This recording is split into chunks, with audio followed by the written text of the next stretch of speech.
Number 5, starts quietly and builds, right? No all or nothing nonsense. One of the things that keeps people toggling between diets and not dieting is I have to do it perfectly or I'm off the wagon. Do it perfectly, off the wagon. I can think of no better formula to make somebody insane and deeply unhappy than what I just described to you. That is an unhappy life. So please stop doing that.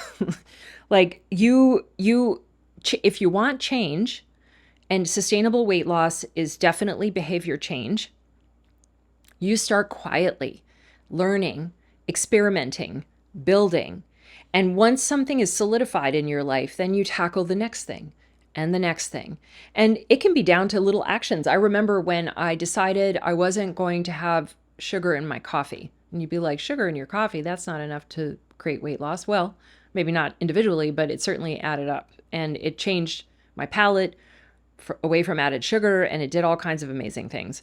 But I went like this. I used to do 2 teaspoons of sugar in my coffee in the morning, and then I took it down to 1, and I lived there for about 6 months. And then I took it down to a half teaspoon, and I don't know how long that took. And then one day I thought, I bet I could do nothing and it would be okay. And it's been 14 years and I've never put sugar in my coffee since. And I don't feel deprived and it's stuck. So that is how change looks. And you can apply what I just gave you to any number of changes. That's how real change happens. And that's what it looks like.